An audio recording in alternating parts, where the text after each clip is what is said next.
Varicose veins కి సరైన చికిత్స కోసం సంప్రదించండి ఎవిస్ హాస్పిటల్. శ్రీమాత్రే నమః గురుగారు. శ్రీమాత్రే నమః. గురుగారు, మహాకుంభమేళ విశిష్టత గురించి తెలియజేస్తారా? శ్రీ గురుభ్యో నమః.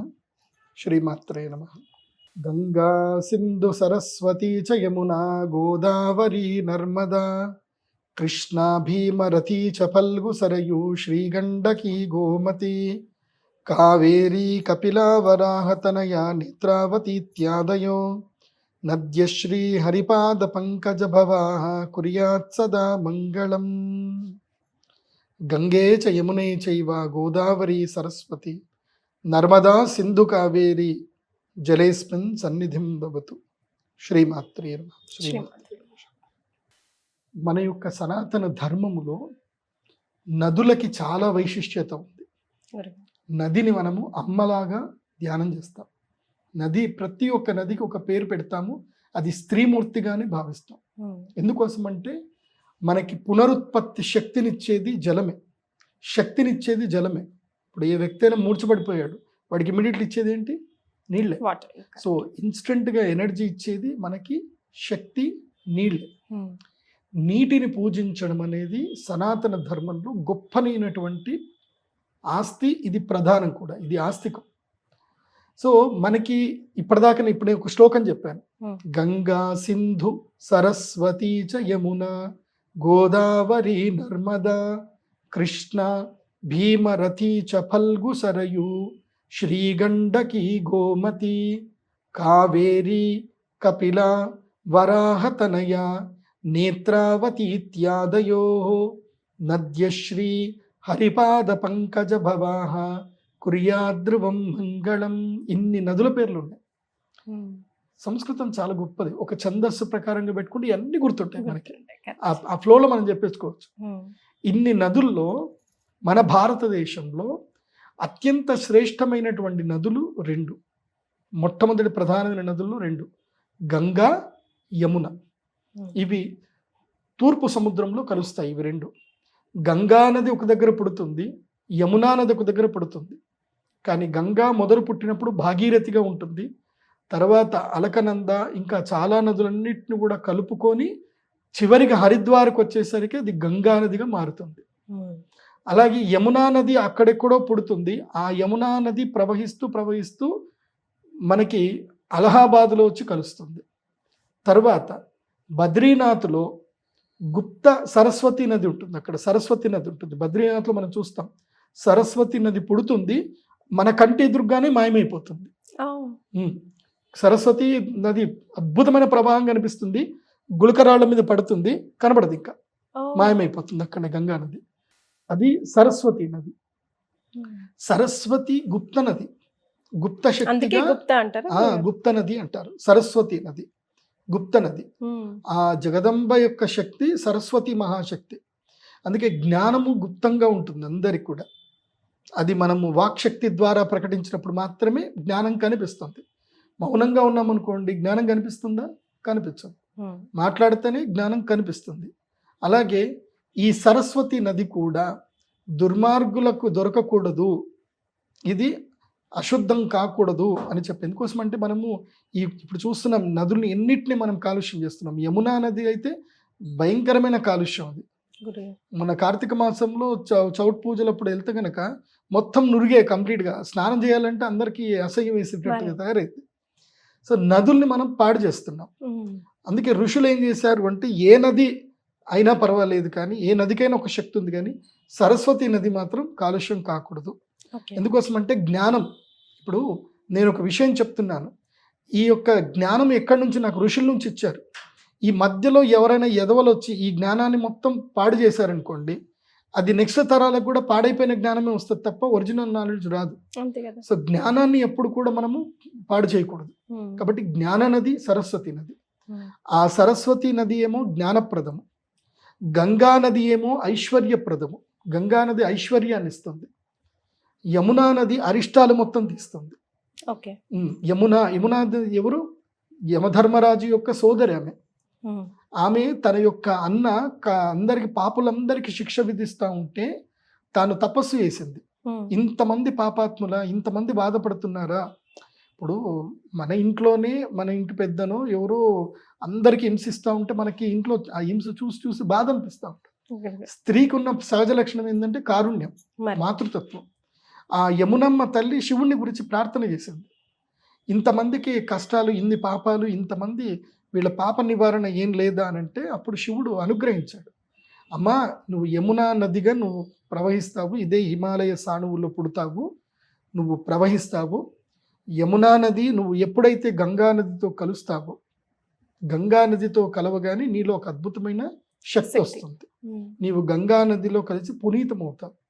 ఎవరైతే ప్రాయశ్చిత్తం అంటే తాము చేసిన తప్పులకు మనస్ఫూర్తిగా ప్రాయశ్చిత్త భావనతోటి ఎవరైతే వచ్చి పుష్కర కాలములో, కుంభకాలంలో, మహాకుంభ సమయంలో స్నానం చేస్తారో వాళ్ళకి పాపాలన్నీ కూడా తొలగిపోతాయి అని అనుగ్రహించాడు పరమశివుడు. సో యమునా నదిలో ఎప్పుడు మునిగినా యమునా నది ఏం చేస్తుందంటే యమునా తరణము అంటారు, యమునా తరణము అంటారు. యమునా తరణం అంటే అర్థం ఏంటంటే దాటిస్తుంది అని అర్థం. ఓకే. సో అందుకే యమునా పాపాలని దాటిస్తుంది, యమధర్మరాజు దగ్గరికి వెళ్ళనీయకుండా చేస్తుంది. సో యమధర్మరాజు దగ్గరికి వెళ్ళినా ఆ సమస్యలు రాకుండా, ఆ శిక్షలు పడకుండా యమునమ్మ కాపాడుతుంది అని అంటారు. అందుకే ఇప్పటికీ మీరు ఎక్కడికైనా వెళ్ళండి, గంగా జమున అని పేరు పెట్టుకుంటారు. అక్కడ మీరు నార్త్ ఇండియాలో చూస్తే జమున జమున అంటారు, యమున కదా జమున అంటారు. వాస్తవంగా యమున, ఆమె జమున జమున అని పిలుస్తారు. సో గంగా, యమున, సరస్వతి ఈ 3 నదులు సంగమంలో కలుస్తాయి. ఎక్కడ అంటే అలహాబాద్ ప్రయాగ క్షేత్రంలో కలుస్తాయి. ఈ ప్రయాగ క్షేత్రానికి ఉన్న గొప్ప గుణం ఏంటి అనేది ఫస్ట్ మనం తెలుసుకోవాలి. మనందరికీ తెలిసిన విషయం ఏంటంటే సముద్ర మంథనం జరిగింది. ఏది దేవతలు రాక్షసులు కలిసి సముద్ర మథనం చేశారు. క్షీరసాగర మథనం చేసినప్పుడు అమృతం వచ్చింది. ఈ అమృతం వచ్చినప్పుడు గొడవ పెట్టుకున్నారు, యుద్ధం చేసుకోవడానికి గొడవ పెట్టుకున్నారు. ఎప్పుడైతే ఈ అమృత సాగర మథనం జరిగినప్పుడు, గొడవ జరిగినప్పుడు ఆ అమృతం యొక్క బొట్లు ఏవైతే ఉంటాయి, అమృతము కొన్ని ఏవైతే కనుక చినుకులు, అమృతం చినుకులు అంటారు, లేదంటే అమృత బొట్లు, అమృతం పడింది భూమి మీద 4 చోట్ల పడింది. ఆ 4 చోట్ల ఎక్కడ అంటే మొట్టమొదటిగా ప్రయాగలో పడింది. ఈ ప్రయాగ అలహాబాద్ క్షేత్రంలో ప్రయాగలో పడింది. ఈ ప్రయాగలో పడ్డ తర్వాత ఇక్కడ ఈ యొక్క క్షేత్రానికి ఒక గొప్పతనం వచ్చింది. నెక్స్ట్ ఎక్కడ పడింది అని అంటే బద్రీనాథ్లో పడింది. ఆ బద్రీనాథ్ క్షేత్రానికి కూడా అదే యొక్క పుణ్యఫలం అక్కడ లభించింది. తర్వాత హరిద్వార్లో పడింది, హరిద్వార్లోనూ అదే శక్తి. తర్వాత కాశీలో పడింది, కాశీలో కూడా అదే శక్తి. ఈ 4 ప్రదేశంలో పడ్డం వలన, అదేవిధంగా ఇంకొక ఇదేమంటారు అంటే గౌతమి తటములో అంటే నాసిక్లో కూడా పడింది. అందుకే నాసిక్ త్రయంబకేశ్వర్లోనూ కుంభమేళ చేస్తారు. తర్వాత ఉజ్జయిన్లో కూడా ఒక బొట్టు పడిందని అంటారు. కాబట్టి ఉజ్జయిన్లో అమృతం పడింది కాబట్టి ఉజ్జయిన్లో కూడా మహాకుంభమేళ చేస్తారు. ఇది 2028లో వస్తుంది ఉజ్జయిన్ కుంభం. తర్వాత ఇక్కడ ఇది మహాప్రయాగ్లో, ఈ ప్రయాగ్లో ఇక్కడ ఒక అమృతం యొక్క బొట్టు పడింది అంటారు. తర్వాత హరిద్వార్లో ఒకటి పడిందని అంటారు. ఈ 4 ప్రదేశంలో పడ్డ మూలాన ఈ 4 ప్రదేశంలో మాత్రమే కుంభమేళాలు రెగ్యులర్గా నిర్వహిస్తూ ఉంటారు. ఈ కుంభమేళాలు నిర్వహించే పద్ధతిలో ఒక్కొక్క శాస్త్ర పద్ధతుల్లో, ముఖ్యంగా జ్యోతిష్ శాస్త్ర పద్ధతిగా ఈ యొక్క గ్రహ సంయుతి అనేది ఉండాలి. గ్రహ సంయుతి అంటే కుండలి, ఒక కుండలి ఒక రకమైన ప్లానెటరీ పొజిషన్ కలిసి రావాలి. అలా కలిసి వచ్చినప్పుడు మాత్రమే కుంభమేళ అనేది జరుగుతుంది. మహాకుంభమేళ, మహాకుంభ అంటే అన్ని కుంభమేళాలకు ఇది రాజు అని అర్థం. అందుకే ప్రయాగరాజ్లో మాత్రమే చేస్తారు మహాకుంభమేళ. ఎందుకోసం అంటే ప్రయాగ రాజ్ అంటారు. ఏమంటారు? రాజ్. రాజ్ అంటే అర్థం ఏంది? అన్నిటికన్నా గొప్పది. తీర్థరాజం అని కూడా అంటారు. ఎందుకోసం అంటే బ్రహ్మదేవుడు యాగములు చేసినది ఇక్కడనే. ఈ యొక్క ఏవైతే నదీత్రయ కూటం ఏదైతుందో, సంగమం ఏదైతుందో, ఈ గంగా, యమున, సరస్వతి నది సంగమ స్థలంలోనే ఆ యొక్క బ్రహ్మదేవుడు యజ్ఞములు చేశాడు. ఈ సృష్టి యజ్ఞం చేసింది అక్కడ. కాబట్టి అక్కడనే ఈ యొక్క మహాకుంభమేళ జరగాలి అని నిర్ణయించబడింది. ఆ నిర్ణయించిన తర్వాత సనాతన ధర్మ సంరక్షణ గురించి చెప్పి 4 అఖాడాలకి బాధ్యత ఇవ్వడం జరిగింది. ఆ 4 అఖాడాలు ఇప్పటికీ ప్రయాగరాజ్లో ఉంటాయి. అవి అఖాడాలు. ఇవి ఇప్పుడు కాదు, కొన్ని వేల సంవత్సరాల క్రితం నుంచి ఈ ధర్మం ఎప్పటి నుంచి ఉందో రామాయణ కాలం నుంచే మహాభారతంలోనూ ఉంది, రామాయణంలో ఉంది. అప్పటి నుంచి ఈ అఖాడాలు ఉన్నాయి అక్కడ. వీళ్ళు సనాతన ధర్మ రక్షకులు అఖాడాలు. ఈ 4 అఖాడాలు ఉంటాయి, నాకు ఆ పేర్లు సరిగ్గా గుర్తులేదు. సో ఆ 4 అఖాడాలకు సంబంధించిన వాళ్ళల్లోనే వాళ్ళు ఏం చేస్తారు అంటే దీంట్లో నాగసాధువులు ఉంటారు. ఈ నాగసాధువులు ఏం చేస్తారు అంటే ఎప్పుడు తపస్సు చేస్తూ ఉంటారు. వాళ్ళు శస్త్రము శాస్త్రం రెండింటిని అభ్యసిస్తారు. ఏంటి? శస్త్రము శాస్త్రం. ఇప్పుడు మామూలుగా మన యొక్క కోస్తా జిల్లాలో కానీ ఇక్కడ కానీ వేద పండితులు కనుక చూస్తే వేదం శాస్త్రం మాత్రమే నేర్చుకుంటారు, శస్త్రం నేర్చుకోరు. అంటే ఆయుధం ఎలా తిప్పాలి రాదు. అక్కడ అట్లా కాదు, శాస్త్రము ఉంటుంది శస్త్రము ఉంటుంది. నాగసాధువులు ఆయుధము తిప్పితే వాళ్ళకి ఒక 1000 మందిని గంటలో ఈజీగా చంపేస్తారు. వాళ్ళకి యుద్ధం చేయాల్సిన పరిస్థితి వస్తే అసలు వాళ్ళు ఏమైనా కేర్ చేయరు, వాళ్ళు కిరాతకంగా చంపుతారు. వాళ్ళకి అలా శస్త్రము శాస్త్రం 2 ఉండాలని చెప్పి పూర్వకాలములోనే వాళ్ళకి ఆ పద్ధతి నేర్పించేశారు. అలా చాలా మంది నాగసాధువులుగా మారిపోతా ఉంటారు. ఈ నాగసాధువులే దేశ సంరక్షకులు. నిజం చెప్పాలంటే ఈ దేశాన్ని రక్షిస్తుంది వీళ్ళు. ఒకప్పుడు కాశీలో పూర్తిగా ఎవరైతే ఇస్లామిక్ వాళ్ళు వచ్చేసి కాశీ క్షేత్రాన్ని మొత్తం భ్రష్టుపరచడానికి నాశనపరుస్తూ ఉంటే అప్పుడు ఈ నాగసాధువులు యుద్ధం చేసి కాశీని మళ్ళీ ఆక్రమించేసుకున్నారు పూర్తిగా. అది ఇప్పటి వరకు చరిత్రలో ఎవరు చెప్పాల, చరిత్రలో ఎవరికి తెలియదు ఆ విషయం. సో అది నాగసాధువులు అంటే ధర్మ సంరక్షణకు శరీర త్యాగం చేయడానికి సిద్ధంగా ఉండేటువంటి వాళ్ళు నాగసాధువులు. అందుకే నా గురుగారు వాళ్ళకి కుంభమేళలో మహాకుంభమేళలో ఫస్ట్ ప్రిఫరెన్స్ ఇస్తారు. అందుకే ఈ మహాకుంభమేళ ఎప్పుడు కుంభమేళ జరిగినా సరే ఈ నాగసాధువులు వస్తారు. ఈ నాగసాధువులు ఎక్కడుంటారో ఎవరికీ తెలియదు. మిగతా రోజుల్లో ఎక్కడుంటారో తెలియదు. వీళ్ళు గుప్తంగా రహస్యంగా ఉంటారు. వీళ్ళకి కనబడరు ఎవరు. పోనీ వీళ్ళు ఎక్కడ ఎవరైనా జోలి పట్టుకొని అడుక్కుంటారంటే అది లేదు. వీళ్ళకి సాక్షాత్తు శివుడే వీళ్ళకి అన్నం పెడతాడు. ఇది నుడి, సాక్షాత్తు ఇది నుడి, ఇది సత్యం కూడా.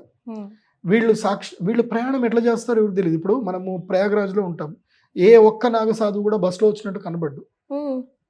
నడుచుకుంటూ వస్తారు, మనకి కనబడ్డప్పుడే నడుచుకుంటూ ఉంటారు. తర్వాత మీరు ఊరవతలేళ్ళు ఎక్కడ చూడండి ఏ నాగసాధువు కనబడ్డు, అంతర్ధానం అయిపోతారు, మాయమైపోతారు. మహాశక్తి సంపన్నులైనటువంటి గొప్ప గొప్ప నాగసాధువులు వస్తారు. ఈ నాగసాధువు అంటే అర్థం ఏంటో చాలా మందికి తెలియదు. నాగ అంటే పాములు అనుకుంటారు. నాగసాధు అంటే పాములు సాధులు కాదు. అగ అంటే నగచ్చతీతి నాగ అంటే ఏదైతే కదలదో దాన్ని నాగము అంటారు. నాగము నగము అంటే అర్థం ఏంటంటే పర్వతం. వీళ్ళు పర్వత ప్రాంతము లోపల హిమాలయ సానువుల్లోనూ వింధ్య పర్వతాల్లోనూ ఆరావళి పర్వతములోనూ వీళ్ళు సూక్ష్మ రూపంలో ఉంటారు. వీళ్ళు కొంతమంది వృక్ష రూపంలోకి మారిపోతారు, తర్వాత కొంతమంది యోగ నిద్రలోకి వెళ్ళిపోతారు. మీకు ఎవరైనా తారసపడ్డారా గురుగారు అలాంటి వాళ్ళు? ఉన్నారు, మహానుభావులు చాలా మంది ఉన్నారు. వాళ్ళు అద్భుతాలు చేస్తారు. ఈ నిమ్మకాయలు లేపడాలు, గాళ్ళు ఉంగరాలు తీసేది ఇవి కాదు. వాళ్ళు ఇలా నెత్తి మీద చేయి పెడితే నీ భవిష్యత్తు గతం అంతా కూడా వాళ్ళకి తెలిసిపోతుంది. అంత శక్తి ఉంటుంది వాళ్ళకి. అసలు వాళ్ళ దర్శనం చేసుకోవాలి అంతే. ఈ మహాకుంభంలో వెళ్ళి వాళ్ళ దర్శనం చేసుకోవడమే పుణ్యం. అలాంటి నాగసాధువులు ఉంటారు. ఇవన్నీ చిల్లర మ్యాజిక్లు వాళ్ళు చెయ్యరు. వాళ్ళదంతా శస్త్రము శాస్త్రం, శాస్త్ర చింతన చేస్తారు, శివుడి గురించి మాట్లాడతారు. ఇవన్నీ ఉండవు వాళ్ళకి. నీ ఈతి బాధలు చెప్పుకోవడాలు, ఇవి డబ్బులు అడగడాలు ఉండవు వాళ్ళకి. అసలు వాళ్ళ డబ్బును అసలు కేర్ చేయట్లేదు, విసిరి పారేస్తారు. మీరు సంధించిన మొదటి ప్రశ్న ఏదైనా ఉందా వాళ్ళని?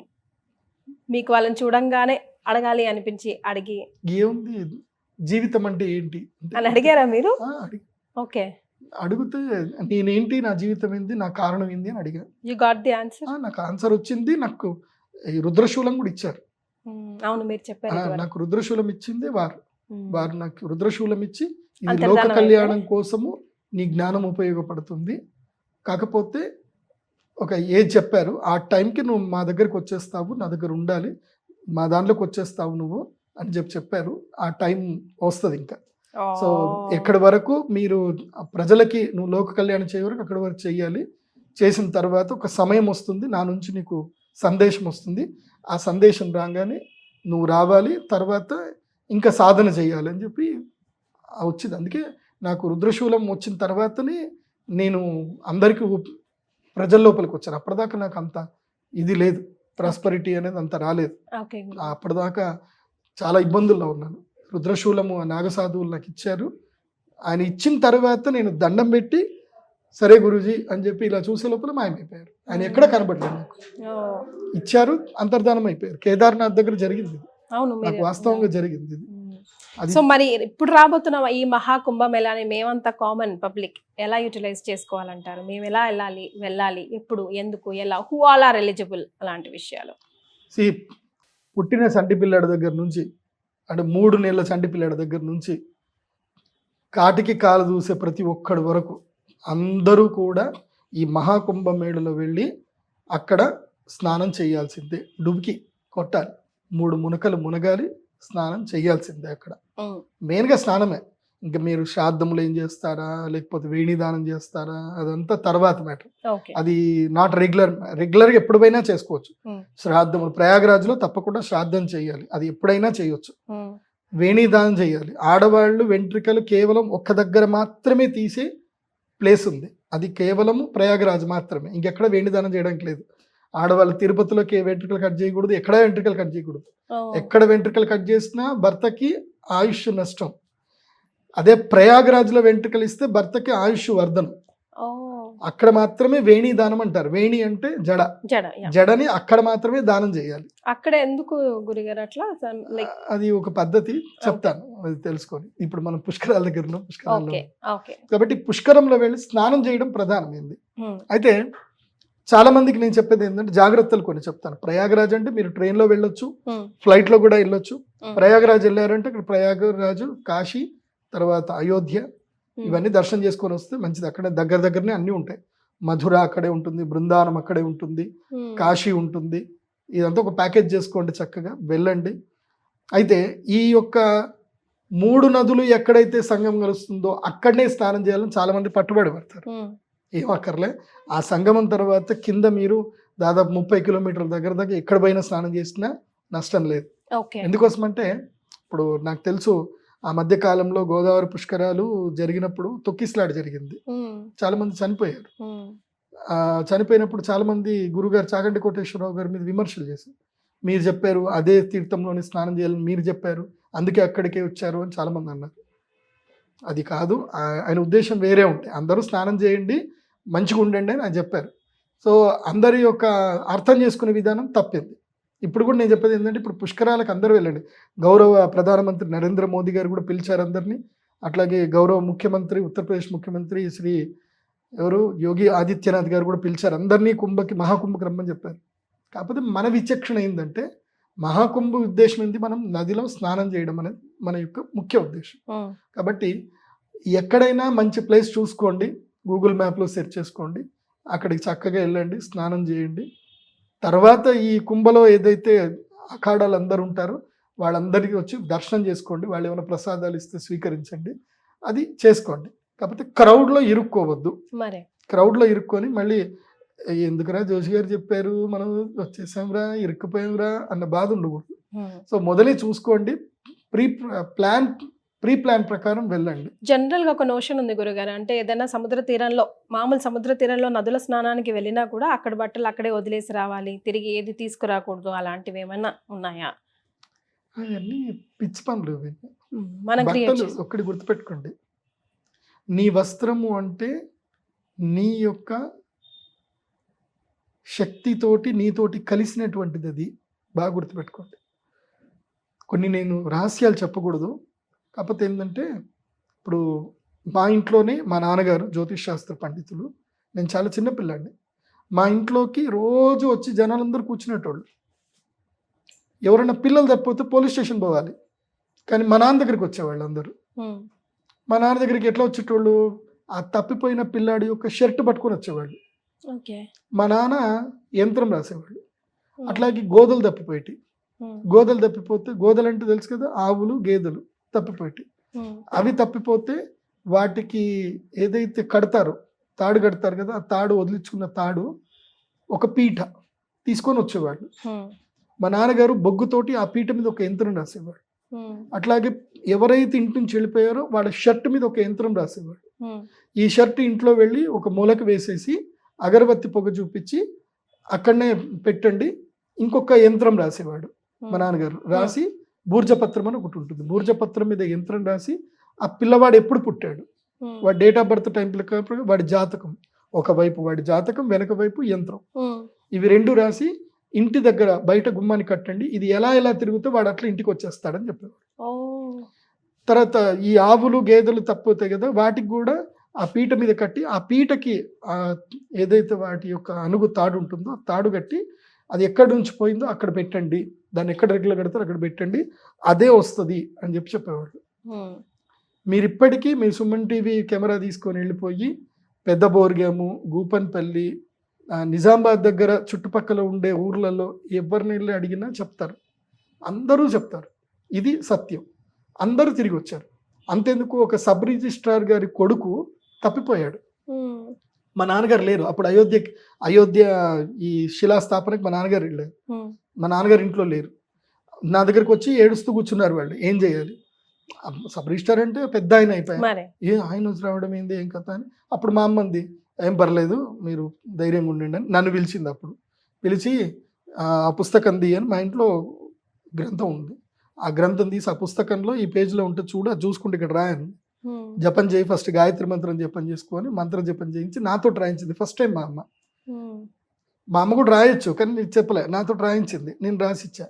తర్వాత అంజనం వెయ్యి, ఇది చెయ్యు, ఎక్కడున్నారో ప్రశ్న అని చెప్పేసి అంటే ప్రశ్న వేస్తే నదీ తీర నీళ్లు ఉండే ప్రదేశంలో ఉద్యానవనంలో ఉన్నాడు అని వచ్చింది. అనంటే ఎటువైపు అనంటే ఉత్తరం వైపు అనంటే ఉత్తరం వైపు వెళ్ళారు. అక్కడ నిజామాబాద్ దగ్గర అలీసాగర్ అని ఒక గార్డెన్ ఉంది, ఆ గార్డెన్లో ఆ పిల్లాడు దొరికాడు. సో ఇవి జరిగింది, ఇది వాస్తవంగా నాకు 100% జరిగింది.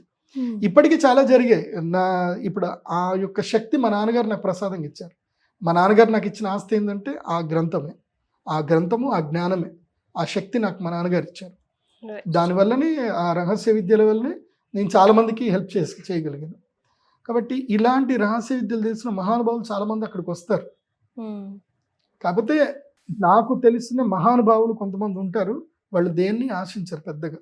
వాళ్ళు మీకు ధర్మం ఎలా కాపాడాలి అని మీకు ఏమైనా ఆర్డర్లు చేస్తారు, ఆ ఆర్డర్లు ఫాలో అవ్వండి. ఏదైనా గుడి కట్టు అని చెప్తే గుడి కట్టాల్సిందే, ఏదైనా ఈ పని చెయ్యు, ఇంతమందికి అన్నం పెట్టు అంటే అన్నం పెట్టాలి, ఇట్లా చేయాల్సి వస్తుంది, తప్పదు. సో అలా మహాకుంభకి వెళ్ళండి, అందరూ స్నానం చేయండి, అక్కడ నుంచి అన్ని దర్శనం చేసుకుంటూ రండి, అంతా మేలు జరుగుతుంది.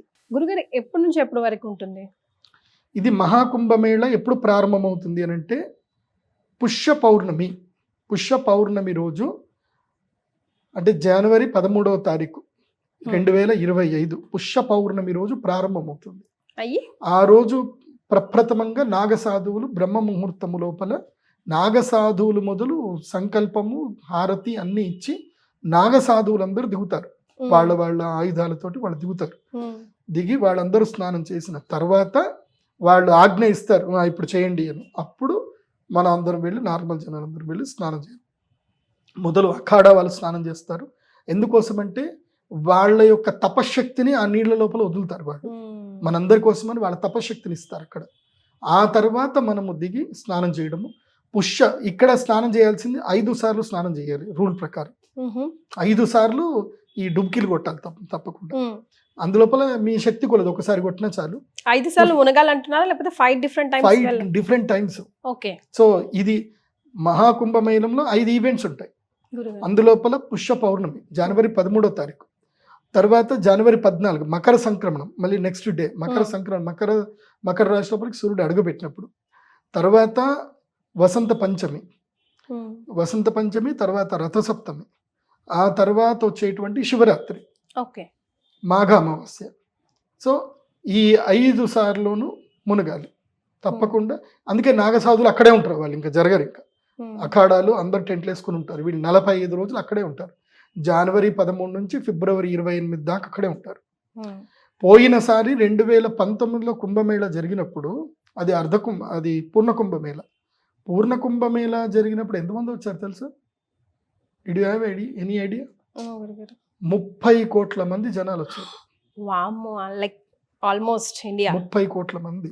ఒక దేశం, వేరే దేశాలు భారతదేశంలో ఉన్న 150 కోట్లు అనుకుంటే ఇప్పుడు 50 కోట్ల మంది వస్తారు. అంటే సగానికి సగం భారతదేశం అక్కడికి వస్తుంది. ఇప్పుడు ఉత్తరప్రదేశ్లో జరిగే ఈ వరల్డ్ లో అతి పెద్ద ఈవెంట్ ఇది. మొత్తం ప్రపంచంలోనే జరిగే చాలా పెద్ద ఈవెంట్ ఇది. వరల్డ్ వైడ్ గా ఎవరెవరు ఎక్కడున్నా వాళ్ళు వస్తారు. చాలా పెద్ద ఈవెంట్ కాబట్టి ప్లాన్గా వెళ్ళండి. లెస్ లగేజ్, చాలా తక్కువ లగేజ్, అలా వెళ్ళి ఇలా వచ్చేసేయాలి. మరీ లగేజ్లు పట్టుకొని తిరిగి అట్లా వద్దు. ఈజీ టు గో, ఈజీ రా, అంతే. అయితే ఇందాక మీరు అడిగారు బట్టలు వదిలేయొద్దని. యాక్చువల్లీ బట్టలు ఎందుకు వదిలేయొద్దు అనేది ఇప్పుడు అదే చెప్తున్నా మీకు. ఆ బట్టలతోటే వాళ్ళని మేము రాబట్టే వాళ్ళం. అదే బట్టలు దుర్మార్గుల చేత పడితే జీవితాలు నాశనం అవుతాయి. కాబట్టి మీరు ఇంకోటి, అది తప్పు కూడా. ఎక్కడ పడితే అక్కడ చెత్త అట్లా పాడేయకూడదు. ఇప్పుడు అయ్యప్ప దీక్షలు చేస్తారు, అక్కడనే వాళ్ళ పంచలు అవన్నీ కూడా పాడేసి వస్తున్నారు. తప్పు చేయకూడదు అట్లా. మనం ఎప్పుడు కూడా ప్రకృతికి హాని చేయకూడదు, కాలుష్యముని మనం ఎప్పుడు పెంచకూడదు. గుర్తుపెట్టుకోండి. మీరు ఇంటికి రండి, మీ బట్టలు అక్కడ ఉన్నవి మడత పెట్టండి, లేదంటే ఆరేయండి. ఆరేసిన తర్వాత ఇంటికి తెచ్చుకోండి. తెచ్చుకున్న తర్వాత మీకు ఇష్టం ఉంటే ఆ బట్టలు వేసుకోండి, లేకపోతే వాటిని కాల్చేయండి. కానీ వేరే వాళ్ళు ఎవరికి ఇవ్వకూడదు. వాస్తవంగా చెప్పాలంటే మనము వేసుకున్న వస్త్రాలు ఉతకకుండా ఎవరి చేతికి ఇవ్వకూడదు. ఉతికిన తర్వాత నువ్వు ఎవరికైనా దానం చేయాలనుకుంటే ఉతికిన తర్వాత, ఉతకకుండా ఎవరికి దానం చేయకూడదు. ఉతికిన తర్వాత కూడా దాంట్లో ఉన్న మీ మాలిక్యూల్స్ ఏవైతే డెడ్ అవ్వాలి, ఒక 15 రోజులైనా ఆగిన తర్వాత ఇవ్వాలి. నేనైతే ఇవ్వద్దనే చెప్తాను. నేను మెయిన్ ఇప్పుడు నాకు శాస్త్రం తెలుసు కాబట్టి, స్త్రీలు చాలా పెద్ద తప్పు చేస్తారు. ఇది ప్రత్యేకంగా చెప్తున్నాను, దీంట్లో కాకుండా. గుర్తుపెట్టుకోండి, స్త్రీలు ఈ మెన్స్ట్రువల్ ప్యాడ్స్ అన్ని కూడా ఇష్టం వచ్చినట్టుగా పాడేస్తారు. మన శాస్త్ర పద్ధతి ఏంటంటే మెన్స్ట్రువల్ ప్యాడ్స్, బట్టలు, పూర్వకాలంలో బట్టలు ఉండేటివి ఉతుక్కునేవాళ్ళు, లేదు అంటే కాల్చేసేటువంటి వాళ్ళు. ఇప్పుడు కూడా చెప్తున్నాను, మెన్స్ట్రువల్ ప్యాడ్స్ ఎక్కడ పడితే అక్కడ పాడేయకండి. ఇంట్లో ఏదన్నా ఉంటే, కాల్చేది ఏదైనా ఉంటే అందులో వేసేసి కాల్చేసేయండి. కానీ మాత్రం అది ఎవరి చేతి పడకూడదు. స్త్రీ యొక్క ఋతుక్రమానికి సంబంధించిన దాన్ని కుక్క గనక నాకిన వాసన చూసినా ఆ స్త్రీకి ఎంత కష్టం వస్తుంది అని అంటే చాలా కష్టం వస్తుంది చెప్తున్నాను. ఆ స్త్రీ తన జీవితంలో ఎక్స్పెక్ట్ చేయటం అన్ని దారుణాలు జరుగుతాయి. కుక్క నాకూడదు. చాలా ఉంటాయి, ఇవన్నీ కూడా చెప్తే అంత బాగుండదు. కాబట్టి నేను అందరికీ అమ్మలకు చెప్పేది ఏంటంటే, మీరందరూ అమ్మవార్లే, కాకపోతే ఆ ఋతుక్రమానికి సంబంధించిన వస్త్రంలో ఏవైతే ఉన్నదో కాల్చేయండి. కాల్చేయడమే మంచిది. దాన్ని ఎక్కడో చెత్తబుట్లో పాడేయడం, నాకు సంబంధం లేదు కానీ డస్ట్బిన్లో పాడేయడం మాత్రం దయచేసి చేయకండి. అది దుర్మార్గుల చేతిలో పెడితే మీ జీవితాలు పాడైతాయి. Right. Such a valuable information, Gurugaru. Srimatri. శ్రీమాత్రి.